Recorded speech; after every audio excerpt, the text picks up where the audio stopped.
नमस्कार, आपके साथ मैं हूं सुचेता कुकरेती। आप देख रहे हैं माइक ऑन है और आज जिन खबरों पर आपके लिए मैं माइक ऑन कर रही हूं उनमें सबसे पहले राम मंदिर से जुड़ी खबर।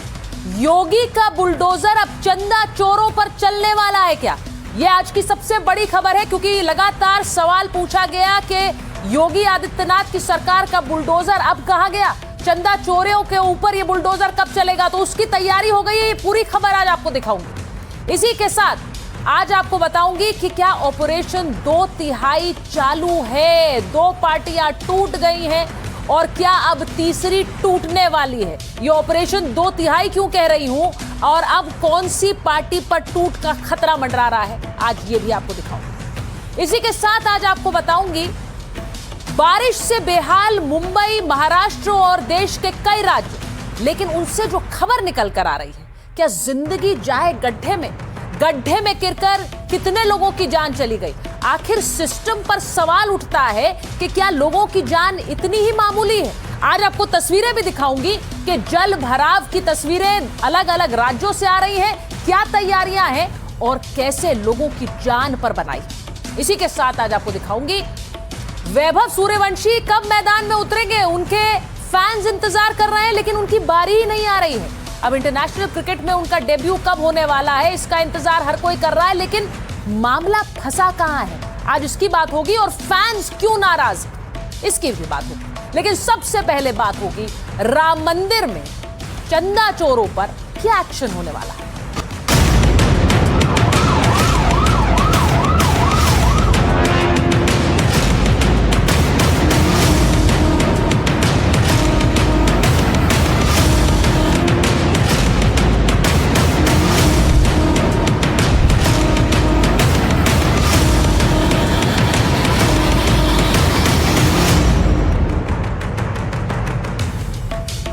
आज की सबसे बड़ी खबर यही है कि चंदा चोरों पर योगी का बुलडोजर चलने वाला है। आज सबसे पहले आपको यही खबर दिखा रही हूं और इसलिए दिखा रही हूं क्योंकि यह सवाल बार बार पूछा गया कि आखिर योगी का बुलडोजर चंदा चोरों पर चुप क्यों है, क्यों नहीं चल रहा है उन लोगों पर जिन्होंने दान की चोरी की। तो इसी से जुड़ी खबर आई और यह बुलडोजर चलेगा कहां, पहले आपको यह दिखा देती हूं। राम मंदिर चढ़ावा चोर लवकुश मिश्रा के 1 करोड़ के घर पर यह बुलडोजर चल सकता है। ये जो तस्वीर आप देख रहे हैं, लवकुश मिश्रा जिनकी आय तो तकरीबन 17,000 थी, लेकिन घर जो उन्होंने बना लिया वो तकरीबन 1 करोड़ का घर। अब ये इस घर की तस्वीरें 2 दिन पहले मैंने आपको दिखाई थी। खबर ये आ रही है कि अब इस पर ADA यानी अयोध्या डेवलपमेंटल अथॉरिटी बुलडोजर चलाने की तैयारी में है। तो ये घर जो कि 1 करोड़ की लागत से बनकर तैयार हो रहा था, इस पर बुलडोजर चलने वाला है। आलीशान घर पर चलेगा बुलडोजर। चढ़ावा चोरी केस में यह बड़ी कार्रवाई होने वाली है। आरोपी लवकुश मिश्रा के घर बुलडोजर चल सकता है। ADA ने निर्माणाधीन मकान के लिए नोटिस थमा दिया है। लवकुश मिश्रा की पत्नी को यह नोटिस भेजा गया है। अब नोटिस में मकान तो तय मानक से अलग बनाने की बात है। लवकुश के परिजनों को 1 हफ्ते का समय दिया गया है। 1 हफ्ते के अंदर ADA के नोटिस का जवाब देना है परिवार को। अगर जवाब नहीं दिया तो ADA कड़ी कार्रवाई करेगा। आरोपी के अवैध निर्माण को ध्वस्त किया जा सकता है। लवकुश ने यह जमीन पिछले साल अक्टूबर में खरीदी थी। अब राम मंदिर में काम करने के दौरान ही यह जमीन खरीदी। रजिस्ट्री में जमीन की कीमत 8,80,000 रुपए दिखाई गई और अभी इसकी कीमत 25 लाख रुपए के आसपास है। जमीन से मकान बनवाने तक 1 करोड़ के खर्च का दावा किया गया है। 2 फ्लोर बनकर तैयार, तीसरे फ्लोर की तैयारी है। मकान में लिफ्ट लगाने के लिए भी अलग से जगह छोड़ी गई है। तो सोचिए ये कितना बड़ा मकान बनवा रहे थे। लवकुश मिश्रा की सैलरी केवल 17,000 रुपए थी। इससे पहले पुलिस ने लवकुश के ठिकानों पर छापे मारे थे। लवकुश के ठिकानों से 14,25,000 रुपए मिले थे। सवाल ये कि क्या मकान में भी लगे हैं चढ़ावा चोरी के पैसे, और इसीलिए यह नोटिस दिया गया है कि इस घर को गिरा दिया जाए। और इस नोटिस का जवाब अगर नहीं आया या संतुष्ट जवाब नहीं हो पाई ADA, तो इस पर चलेगा योगी सरकार का बुलडोजर। अब मैं आपको एक और तस्वीर दिखाती हूं। एक्शन क्या हो रहा है अयोध्या में? आपने देखा कि बुलडोजर चलने की तैयारी है। एक और एक्शन आज अयोध्या में दिखा, वो तस्वीरें देख लीजिए। यहां पर फैजाबाद बार एसोसिएशन अयोध्या ने खुलकर मैदान में वकील उतर आए। अब फैजाबाद बार एसोसिएशन के ये वकील देखिए क्यों कितने नाराज थे।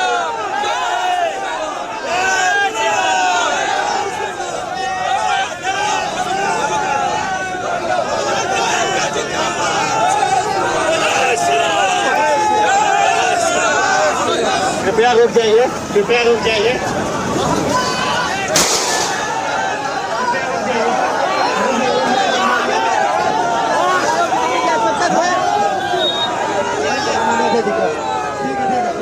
अब ये जो आप तस्वीरें देख रहे हैं, ये पुलिस और वकीलों के बीच टकराव हो गया।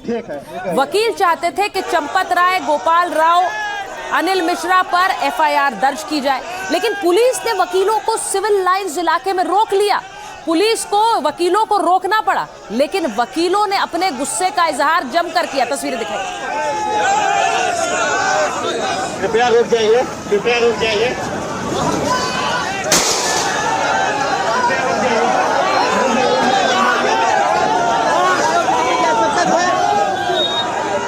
के जो बड़े बड़े घोटालेबाज हैं उनके खिलाफ एफआईआर होनी चाहिए, जिसमें गोपाल राव हैं, चंपत राय हैं, अनिल मिश्रा एंड अदर्स उनके साथी हैं। हम लोग प्रोटेस्ट शांतिपूर्ण ढंग से कर रहे थे। पुलिस की ज्यादती देखे कि बैरोकेड से धक्का दे दे, देखिए मेरा हाथ कट गया। ये तो जो छोटे छोटे जिनका कोई दोष है कि नहीं है उनको पकड़ा जा रहा है। जो बड़े बड़े जो हैं, जो जिनके नीचे इतना बड़ा घोटाला भ्रष्टाचार हुआ है, उनको क्यों नहीं एफआईआर में नाम दर्ज किया गया? राम भक्त हैं सच्चे वाले, राम का पैसा कोई न ले जा पाए, उसके खिलाफ कार्रवाई होनी चाहिए। वही कार्रवाई लिए हम लोग आंदोलन। बुलडोजर से उन लोग का भी तो घर गिरना चाहिए, चोरी किए हैं। अच्छा। ये बाबा जी को चाहिए, योगी बाबा जी को चाहिए। केवल एक खाना पूर्ति नहीं कर सकते, आप प्रमुख आरोपियों को पकड़िए और उनको एफआईआर दर्ज करिए और कड़ाई से पूछताछ करिए। मैं बड़े हैं कि माननीय बगल सांसद बिरभूषण शरण सिंह नाम लेने में डर रहे हैं। ये जांच सीबीआई से कराई जानी चाहिए। पुलिस जांच बचेंगे नहीं, वो बचेंगे नहीं, पुलिस जांच नहीं कर सकती उसकी। बलिदान सिंह का ना होते सुना बकरे बलवेदी पे चढ़ाए गए हैं। सब एक ही थाली के चट्टे बट्टे हैं और एक थाली के चट्टे बट्टे होने की वजह से बड़े नामों को बचाया गया यहाँ पे। अब जिला प्रशासन के आश्वासन के बाद वकीलों ने अपना ज्ञापन थाना प्रभारी राम जन्मभूमि को सौंपा। इससे पहले थाना राम जन्मभूमि प्रभारी ने सिविल लाइन चौकी पर वकीलों से शिकायती पत्र लिया।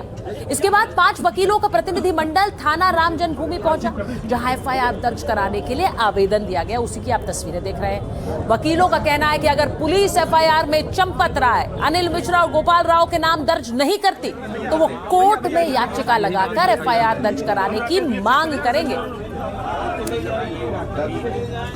तो ये जो आप तस्वीरें देख रहे हैं, वकीलों का गुस्सा पहली बार नहीं फूटा है। मैंने पहले भी आपको तस्वीरें दिखाई थी जब वकीलों ने कहा कि इन्हें अयोध्या से निकाल दीजिए, इनका अयोध्या में कोई काम नहीं है। चढ़ावा चोरी मामले में वकीलों का विरोध तेज हो गया है। वकीलों का प्रतिनिधि मंडल राम जन्मभूमि थाने पहुंचा। एफआईआर दर्ज कराने के लिए वकीलों ने आवेदन दिया। अब चंपत राय, गोपाल राव, अनिल मिश्रा के नाम इसमें शामिल हैं। वकीलों ने तीनों पर मुकदमे दर्ज करने की मांग की। चंपत राय पर 10 लाख रुपए का गबन करने का आरोप लगाया। अनिल मिश्रा और गोपाल राव पर भी आरोप लगाए। दोनों पर 58 लाख रुपए गायब करने का आरोप लगाया।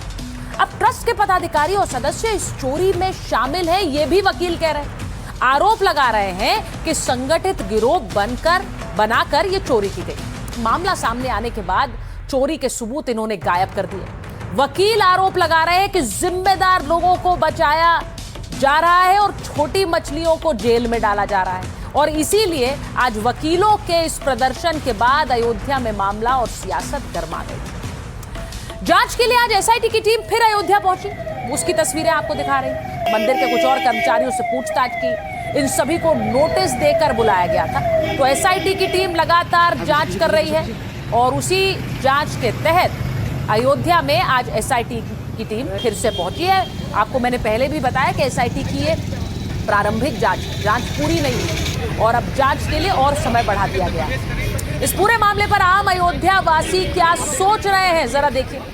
श्रद्धालुओं में इसका असर दिखाई दे रहा है भाई। श्रद्धालु थोड़ा कम हो गए हैं जरूर। श्रद्धालुओं में आक्रोश ज़्यादा है क्योंकि चंदा चोरी हुआ है ना, वो भगवान राम का पैसा है और श्रद्धालुओं का दिया हुआ पैसा हुआ है। तो श्रद्धालु में आक्रोश तो रहेगा ही। हमारी देश में ही नहीं विदेशों में भी चर्चाएं बढ़ गई हैं कि राम मंदिर जो भगवान का एक बढ़िया प्रतिष्ठित जो विश्वविख्यात में बना है उसमें ही चोरी हो गई है। इससे श्रद्धालुओं पे बुरा असर पड़ रहा है। जो पहले चंदा के नाम पे माला प्रसाद अन्य व्यवस्थाओं को देखते हुए पैसा खर्च कर देते थे, परंतु अब ऐसा नहीं करते। राम मंदिर ट्रस्ट में वहाँ पे जो नियुक्तियाँ हुई हैं लोगों की, वहाँ लोकल नियुक्तियाँ कम हुई हैं, बाहरी की ज़्यादा हुई हैं। यहाँ पे किसी से भी हमको भी सूचना भी मिली थी इस बात के लिए कि किसी की कोई रिक्वायरमेंट में गया था तो उन्होंने कहा हम अयोध्या वासियों को नौकरी नहीं रख सकते। ये वहाँ के ट्रस्ट के ही व्यक्ति द्वारा ही किसी का कहा गया है। डोनेट करना इस समय बड़ा दबाव पड़ गया है कि डोनेट करे तो करे कैसे, क्योंकि हमारे यहाँ तो ऐसा ही हो जा रहा है। डोनेट कर रहे हैं तो यहाँ घपला हो जा रहा है, कहीं और चला जा कहीं और चला जा रहा है। भगवान के नाम पर आप दे रहे हैं और कहीं और चला जा रहा है। अब सवाल उठ रहा है कि आखिर चंपत राय का क्या होगा, क्योंकि चंपत राय ने अपने करीबियों को जो संकेत दिए उससे लगता है वो अयोध्या से बाहर जाने वाले हैं, अयोध्या छोड़ने वाले हैं। चढ़ावा चोरी के बीच करीबियों से क्या बोले हैं चंपत राय? अयोध्या में सेवा पूरी हो गई और ये भी कि अब आगे बढ़ना होगा। सूत्रों के मुताबिक चंपत राय अभी एकांतवास में है। चंपत राय ने कहा है कि उनके भरोसे का फायदा उठाया गया है। टिन्नू यादव ने भरोसे का फायदा उठाकर गड़बड़ की है। अब देखिए, दिलचस्प बात यह है कि टिन्नू यादव पर सब लोग ठीकरा बोल रहे हैं। चंपत राय भी यही कह रहे हैं, अनिल मिश्रा भी यही कह रहे हैं कि टिन्नू यादव ने सबके भरोसे का खून कर दिया। चंपत के करीबियों ने टिन्नू को लेकर बड़ी बात कही है। चंपत ने माना है कि टिन्नू यादव ही मुख्य किरदार है। टिन्नू फंसने लगा तो फिर सपा के नेता को उसने सूचना दे दी। यह विवाद अखिलेश के आरोप के बाद ही शुरू हुआ था, ये याद रखिए। 7 जून को अखिलेश यादव ने चंदा चोरी का आरोप लगाया था। तो अब ट्रस्ट में यह कहा जा रहा है और चंपत राय के हवाले से कहा जा रहा है कि टिन्नू फंसा तो उसने समाजवादी पार्टी को इसकी जानकारी पहुंचाई और तब से अखिलेश यादव ने इस मुद्दे को उठा दिया। ये सब सूत्रों के हवाले से आपको बताऊं, 6 जुलाई को चंपत राय और अनिल मिश्रा के इस्तीफों पर अभी फैसला होना है। अब इन दोनों ने भले ही इस्तीफा दे दिया है, लेकिन इन इस्तीफों को क्या ट्रस्ट मानेगा या नहीं, इस पर फैसला होना है। आगामी 6 जुलाई को ट्रस्ट की बैठक होगी। चंपत राय अनिल मिश्रा पर यह आखिरी फैसला लेंगे। दोनों के इस्तीफों को लेकर निर्णय होगा। अब जो बायलॉज हैं उनके मुताबिक बैठक में वोटिंग होगी। इस्तीफा स्वीकार करने के लिए 2/3 बहुमत जरूरी है। बायलॉज में पदाधिकारियों के लिए खास प्रावधान है। सिर्फ पद और दायित्व से मुक्त करने का प्रावधान है। अगर चंपत राय और अनिल मिश्रा को पद से हटाया तब भी, गौर से सुनिए इसे, तब भी ट्रस्ट के आजीवन सदस्य वो बने रहेंगे, ऐसा ट्रस्ट के लॉज कहते हैं। अब वर्तमान में मंदिर ट्रस्ट में 14 सदस्य हैं।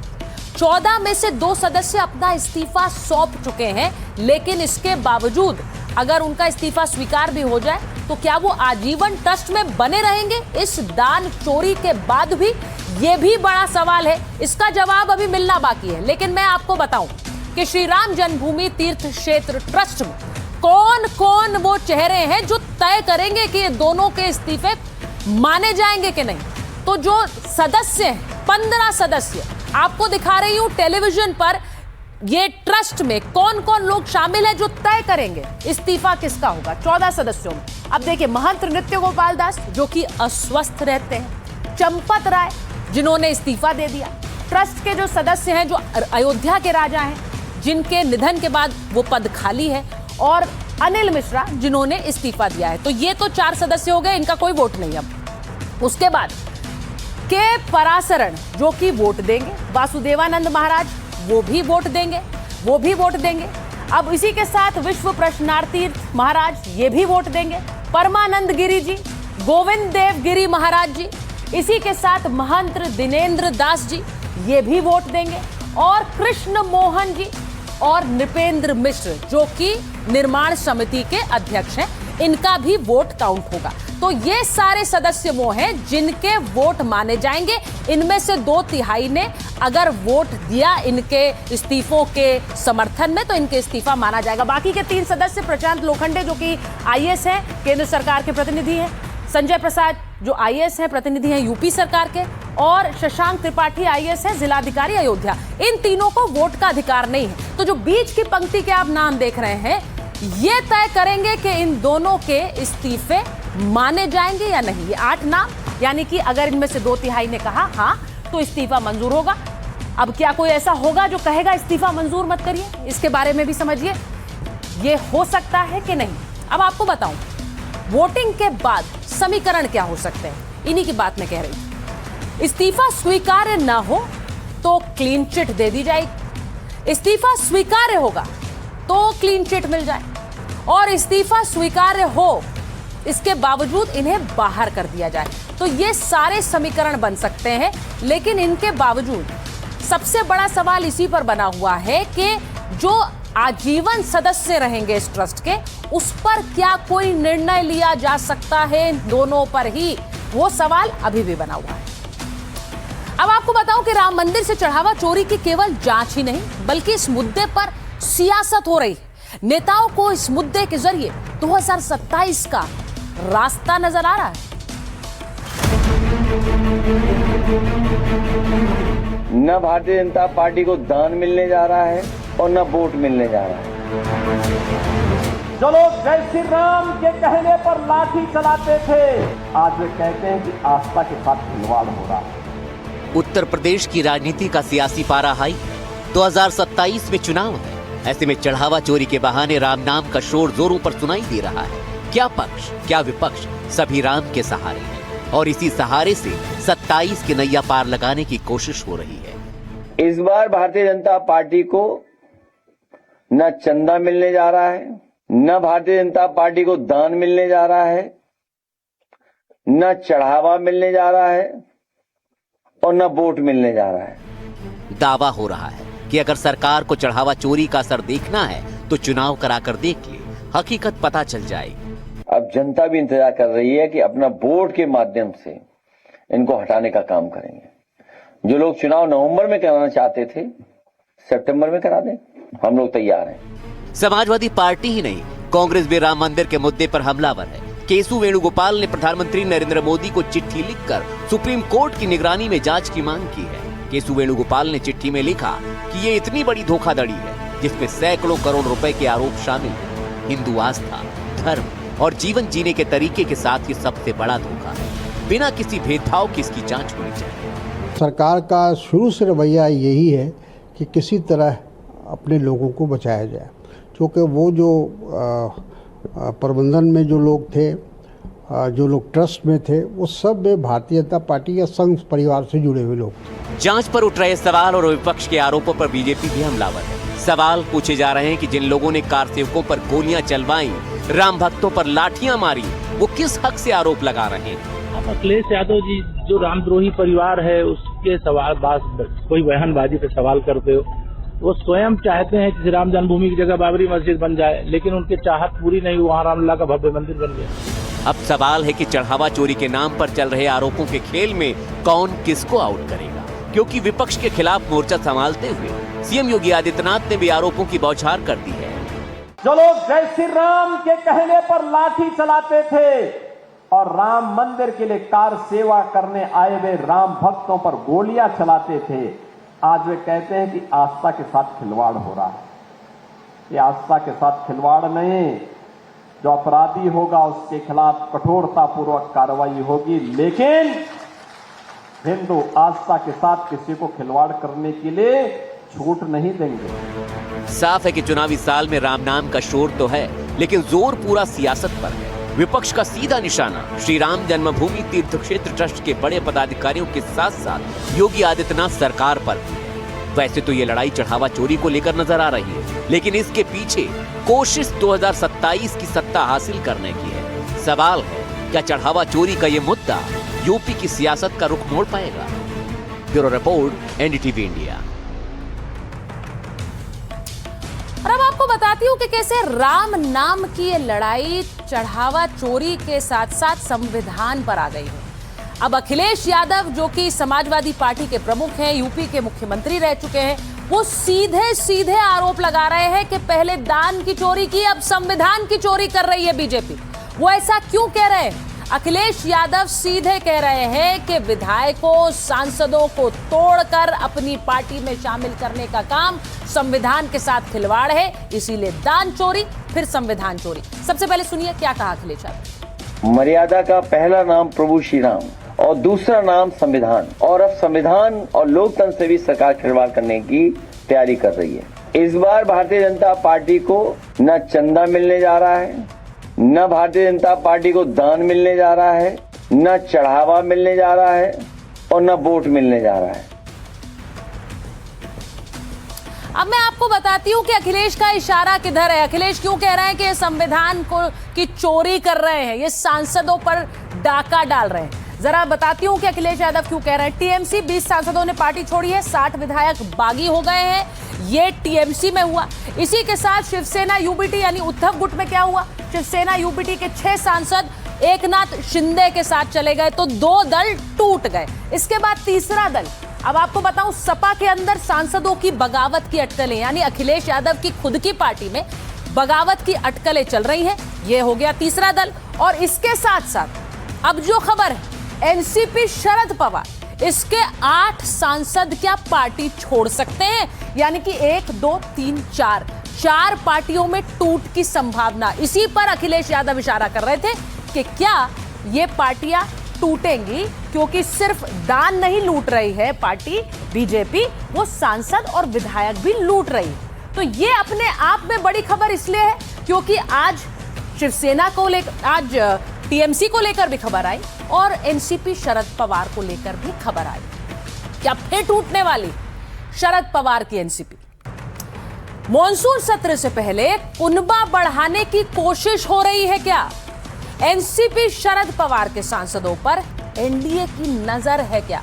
अभी उद्धव गुट के 6 सांसद एकनाथ शिंदे के साथ चले गए। अब शरद पवार के 8 सांसदों को लेकर अटकलें तेज हैं। सूत्रों के मुताबिक कई सांसद एनडीए के संपर्क में, एनडीए को समर्थन के लिए इच्छुक बताए जाते हैं।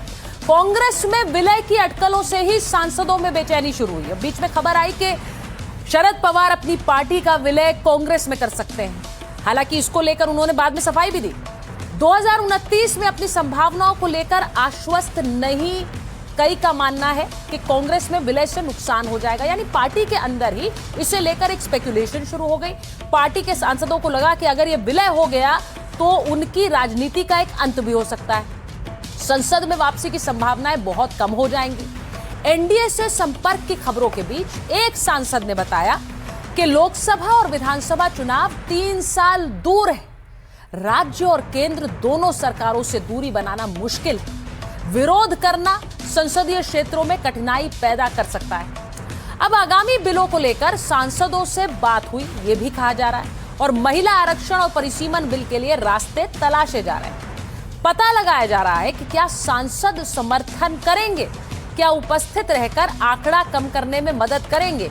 अब ये बात मैं आपको पहले भी बता चुकी हूं कि किसी बिल को पास कराने के लिए अगर सहमति ना हो, तो अगर सांसद उपस्थित ही ना रहें तो समर्थन का आंकड़ा गिर जाता है। और क्या एनसीपी शरद पवार के सांसद ये कर सकते हैं, इसको लेकर आकलन चल रहा है, इसको लेकर लगातार चर्चाएं चल रही हैं। आपको सुनवाती हूँ शरद गुट के प्रदेश अध्यक्ष क्या कह रहे हैं। ऑपरेशन तुतारी वगैरह कौन सा होने वाला नहीं है। आज भी हमारे आमदार और खासदार हमारे आए, वो मीटिंग में बैठे हैं। पवार साहब और सुप्रियता ये, हम लोग जयंत पाटिल वगैरह, हम लोग सब एक मात में बैठक करके काम करते हैं। मेरा एक ही सवाल है, एक ही बार ऐसा करो कि पूरे अपोजिशन के जो आमदार है, एमपी है, खासदार है, सबको एक ही साथ में पार्टी में ले लो, फिर आपको ऑपरेशन करने की ज़रूरत नहीं है। जनता है वो देखती है, उनको ये अच्छा नहीं लग रहा है। मेरे ख्याल से आने वाले समय में ये इसका परिणाम जो है उनको निश्चित स्वरूप में देखने को मिलेगा। अब शरद पवार की पार्टी टूटेगी या बचेगी, इसे लेकर अटकलें हैं। लेकिन इस बीच ममता बनर्जी की पार्टी क्या पूरी तरह से ही साफ हो जाएगी, क्योंकि सांसद तो चले गए, अब पार्टी का सिंबल भी क्या नहीं बचा पाएंगी ममता, यानी टीएमसी। जो सांसद गए उन्होंने टीएमसी के सिंबल पर तो क्लेम नहीं किया, लेकिन अब जो विधायक जाने की अटकलें, क्या वो पार्टी के सिंबल पर क्लेम करेंगे, तो फिर ममता के पास टीएमसी भी नहीं बचेगी। टीएमसी के बागी विधायकों का एक प्रतिनिधिमंडल आज दिल्ली पहुंचा। ऋतव्रत बैनर्जी के साथ 10 विधायक इलेक्शन कमीशन के ऑफिस गए। मुख्य चुनाव आयुक्त सहित पूर्ण पीठ से उन्होंने मुलाकात की। अब पार्टी का नाम, चुनाव चिन्ह, इन दोनों पर ही अपना दावा ठोक दिया है। अब क्या ममता बनर्जी के हाथ से टीएमसी का सिंबल, टीएमसी का नाम भी जाने वाला है? ममता बनर्जी गुट ने इस मुलाकात पर काफी सवाल उठाए। बागी गुट को समय देने से नाराज है ममता गुट। मिलने का समय देने को नियमों का उल्लंघन भी बताया है। लेकिन ममता बनर्जी की पार्टी का हाल यह है कि उनके सांसदों के बाद अगर विधायक छोड़कर जा रहे हैं तो किसी को कोई हैरानी नहीं। बंगाल में नेता विपक्ष ने चुनाव आयोग की पूर्ण पीठ से मुलाकात के बाद क्या बोला, जरा ये भी सुनिए।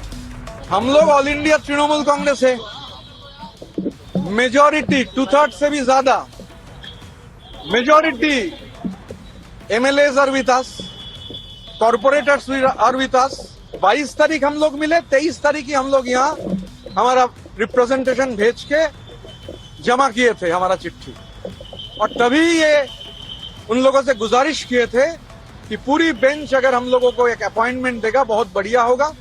तो हम लोग शुक्रगुजार है, पूरी बेंच हम लोगों से मिले हैं।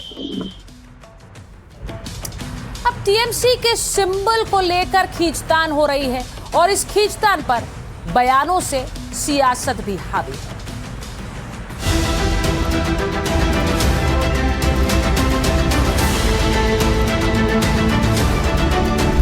जिसमें साबित होता है वो तृणमूल, वो तो साइन बाय ममता दीदी और अभिषेक, तो साइन करके जो लोग दिया उनको तृणमूल बनाया, वो लोग बोल रहे हैं वो कोई नहीं है। वो ये कैसा पॉलिटिक्स है?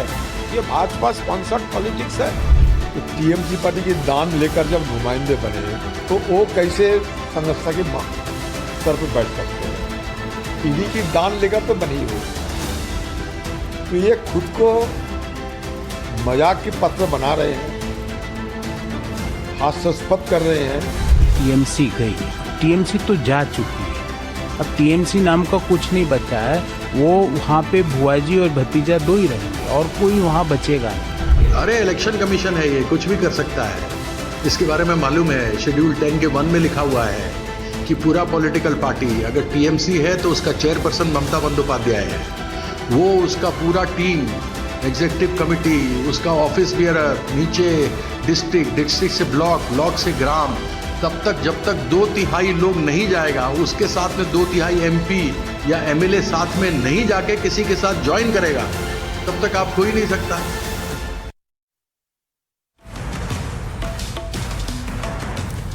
और आज आपको दिखाती हूं कि कैसे महाराष्ट्र के साथ साथ देश भर के अलग अलग राज्यों में बाढ़ बारिश की खबरें आई, जिसकी वजह से लोगों की जान पर बनाई। जो तस्वीर मैं आपको सबसे पहले दिखा रही हूं, बीच पानी में, ये तस्वीर जो आप देख रहे हैं महाराष्ट्र के जलगांव की, बीच पानी में बस रुकी हुई है और बचने के लिए लोग बस की छत पर चढ़ गए। ऐसी खौफनाक तस्वीरों का एक अंबार लग गया। आज सैलाब में बस फंसी, एक बड़ा हादसा टला क्योंकि लोगों ने मदद करके किसी तरह से बाकियों को बचाया।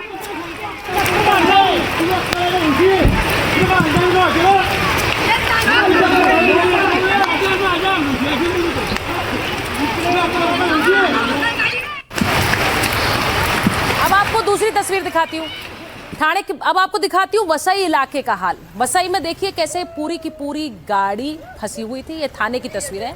थाने में देखिए कैसे गाड़ियां बंद हो गई, बाइक्स फंस गई। ये पूरे महाराष्ट्र के अलग अलग हिस्सों से कुछ इसी तरह की तस्वीरें थी। पूरी सड़क कैसे तालाब में तब्दील हो गई।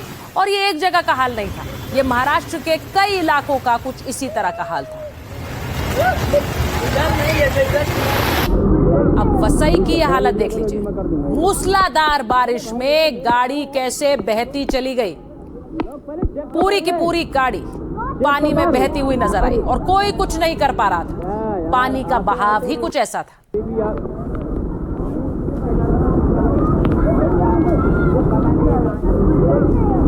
थोड़ा वीडियो चलो, अभी मैं कर दूंगा। ले ले भाई, ये ले ले थोड़ा यार, लोग पहले चेक तो कर ले, चेक तो कर। अरे क्या यार, आते आते भी यार। अब आपको बताऊं कि कैसे बारिश से आज मुंबई बेहाल हो गई। मुंबई में भारी बारिश का रेड अलर्ट जारी हो गया है। कई जगह 100 से ज्यादा पेड़ गिरने की और लोगों के फंस जाने की घटनाओं की रिपोर्ट आई। 13 जगह शॉर्ट सर्किट बारिश की वजह से हो गए। बारिश से जुड़े हादसों में 4 लोगों ने अपनी जान भी गंवा दी। अब 50 से 60 किलोमीटर प्रति घंटे की रफ्तार से हवाएं चल रही हैं। मुंबई, ठाणे, पालघर, रायगढ़, इन सब इलाकों में हाई अलर्ट है और जैसा मैंने कहा रेड अलर्ट है। पालघर में स्कूल कॉलेज बंद कर दिए गए। उधर मुलुंड में सबसे ज्यादा 218 मिलीमीटर बारिश रिकॉर्ड की गई। अब कई इलाकों में 200 मिलीमीटर से ज्यादा बारिश रिकॉर्ड की गई। प्रशासन और आपदा एजेंसियां अलर्ट पर है, लेकिन सबसे बड़ा सवाल यही है कि हर साल मुंबई में बारिश होती है और हर साल मुंबई का यही हाल होता है। आखिर एजेंसियां मुंबई को इस जल भराव से बचा क्यों नहीं पाती?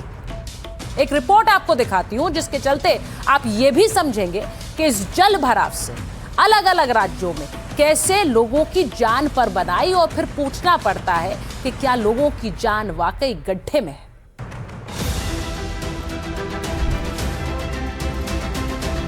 बारिश के मौसम में मुंबई, देवास और जूनागढ़ से आई तस्वीरें बता रही हैं कि आफत सिर्फ आसमान से नहीं बरस रही, बल्कि व्यवस्था की लापरवाही भी लोगों पर कहर बनकर टूट रही।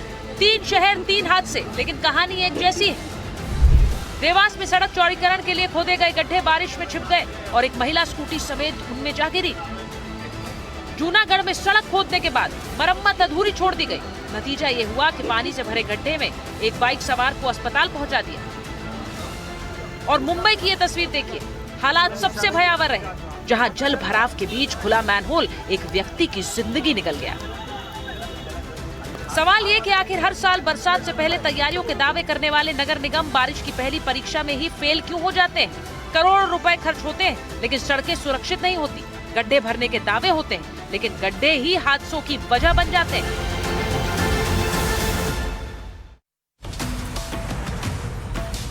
लोगों की जान वाकई आफत में है। पहाड़ी राज्यों में भी मौसम का सितम इसी तरह से शुरू हो चुका है। जम्मू कश्मीर के बांदीपुरा में जब सैलाब आया तो अपने साथ पूरा जंगल बहा कर ले गया। इलाके की कई नदियां उफान पर हैं। सभी जगह से ऐसी ही डराने वाली तस्वीरें सामने आने लगी।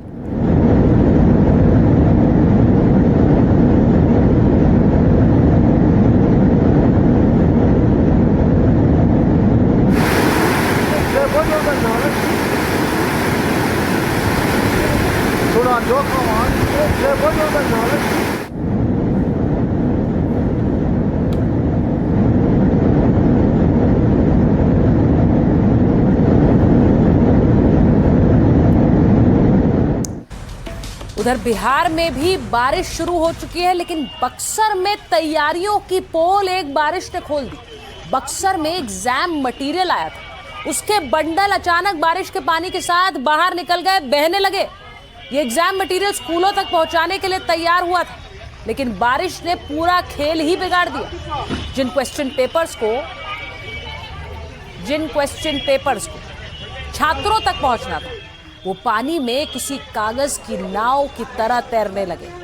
अब इन्हीं सवाल जवाब को एग्जाम के जरिए परखना था, लेकिन ये पेपर्स कैसे पानी की भेंट चढ़ गए, उसकी तस्वीर आप देख रहे हैं।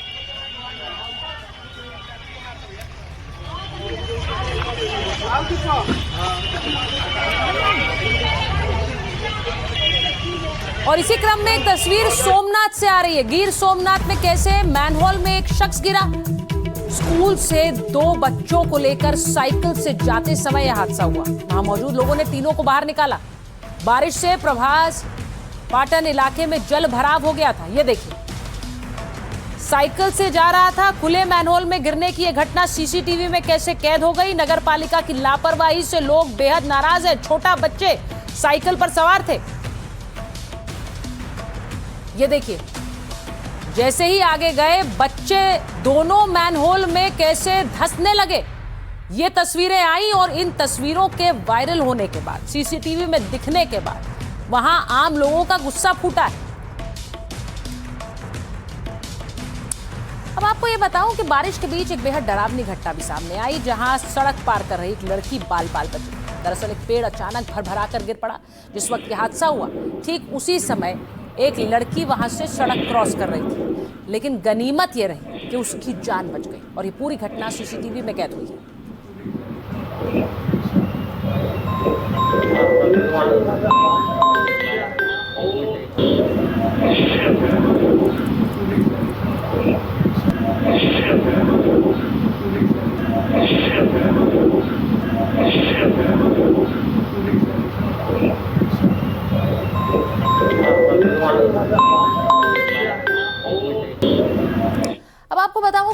इस पूरे जिस तरह से बारिश और बाढ़ की तस्वीरें आ रही हैं, इसकी तैयारियां सरकार भी कर रही है। प्रधानमंत्री नरेंद्र मोदी ने तैयारियों की समीक्षा की है।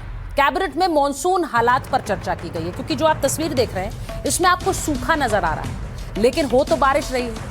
सवाल सबसे बड़ा यही है कि क्या इस बारिश के बाद सूखा पड़ने वाला है, क्योंकि एल नीनो इफेक्ट इसे ही कहा जा रहा है कि बारिश की मात्रा ऐसे घटेगी, मॉनसून इतना कम होगा कि सूखा पड़ जाएगा। मंत्रालयों को सतर्क रहने के निर्देश दिए गए, राज्यों से समन्वय बढ़ाने पर जोर दिया गया। इसके एल नीनो के असर की आशंका है, सभी विभागों को तैयारी रखने के लिए कहा गया है। मौसम की चुनौती से निपटने की तैयारी, और केंद्र और राज्य मिलकर इसमें काम करें, अलग अलग राज्य मिलकर काम करें, क्योंकि जिस तरह से एल नीनो इफेक्ट नजर आ रहा है, यानी बारिश में जो मात्रा कम होगी इस मॉनसून में, उसके बाद ऐसा लग रहा है सूखा पड़ सकता है। तो आप सोचिए कि जहां एक तरफ मैं बाढ़ और बारिश की तस्वीरें आपको दिखा रही हूं, ये असल तस्वीर नहीं है, क्योंकि इसी बारिश के बाद अब सूखा पड़ने की आशंका है। यही खबर 1901 के बाद जून में सबसे कम बारिश हुई। जून में 39% कम बारिश दर्ज हुई है। 125 साल में बारिश का यह समीकरण बदला, यानी 125 साल बाद इतनी कम बारिश जून के महीने में रिकॉर्ड हुई। मॉनसून की रफ्तार अब भी कई राज्यों में धीमी है। जुलाई में भी कई प्रदेशों में कम बारिश की आशंका है। बारिश कम होने से जो खेती है, जो किसानी है, वो बुरी तरह से प्रभावित हो सकती है। इसीलिए मैंने आपको दिखाया कि सरकार अलर्ट पे क्यों आ गई। अब जब बारिश कम होगी तो उससे किस तरह से खेती पर असर पड़ेगा, और उससे महंगाई बढ़ने की आशंका है। इसीलिए सरकार ने अब अपने अलग अलग मंत्रालयों को भी अलर्ट रहने के लिए कहा है, जिससे कि आने वाले समय में अगर इस सूखे से किसानी और खेती पर असर पड़ता है तो काम किया जा सके, इसीलिए तैयार रहने के लिए कहा गया है। और अब बढ़ती हूं आगे और बात करती हूं एक ऐसी खबर की जिससे शायद आप भी रुचि रख रहे हैं, क्योंकि वैभव सूर्यवंशी का डेब्यू ही नहीं हो रहा है इंटरनेशनल क्रिकेट। माइक ऑन कर रही हूं वैभव सूर्यवंशी के फ्यूचर पर। इसलिए कह रही हूं क्योंकि वैभव सूर्यवंशी के इंटरनेशनल डेब्यू ना होने पर उनके फैंस नाराज। सोशल मीडिया से लेकर पूर्व क्रिकेटर्स ने इस पर सवाल उठाए हैं कि आखिर क्यों वैभव को बड़े मुकाबलों के लिए मैदान में उतारा ही नहीं जा रहा, आखिर क्यों वो अभी अपना इंटरनेशनल डेब्यू नहीं कर पाए। मैं आपको बताऊं कि वैभव सूर्यवंशी का लगातार दमदार प्रदर्शन रहा है। सीनियर टीम में उनके चयन तो हो गया, लेकिन उन्हें मौका खेलने का नहीं मिल रहा है। आयरलैंड सीरीज हुई, लेकिन उसमें उनका डेब्यू नहीं हुआ। लोग इंतजार कर रहे थे, लोग कह रहे थे वैभव आएगा तो ऐसे रन बनाएगा कि आयरलैंड को बुरी तरह हार देखनी पड़ेगी, लेकिन वो हुआ नहीं। इंग्लैंड के खिलाफ भी प्लेइंग 11 से वो बाहर है। अब सोशल मीडिया पर वैभव के फैंस बहुत ज्यादा गुस्से में और मैनेजमेंट के फैसले पर भी सवाल उठा रहे हैं। वो कह रहे हैं कि टीम मैनेजमेंट और सिलेक्शन कमेटी वैभव को मौका क्यों नहीं दे रही है, इस मौके की जरूरत है। अब इसी को लेकर जो बड़े क्रिकेटर्स हैं वो भी सवाल उठा रहे हैं। गावस्कर और शास्त्री जैसे बड़े बड़े क्रिकेटर्स ने इस पर सवाल उठाए। गावस्कर क्या कह रहे हैं? सुनील गावस्कर का कहना है कि मौके का इंतजार बढ़ाएगा उन पर दबाव। डेब्यू में देरी से उन पर और ज्यादा उम्मीदें बढ़ेंगी। 15 साल की उम्र में दबाव अलग होता है। मौका मिला तो तुरंत दम दिखाना होगा और दूसरे तीसरे मैच में उनको चांस मिल सकता है। वहीं रवि शास्त्री कह रहे हैं कि वैभव को मौका मिलना चाहिए था। आयरलैंड की पिच वैभव के लिए बहुत ज्यादा अच्छी थी।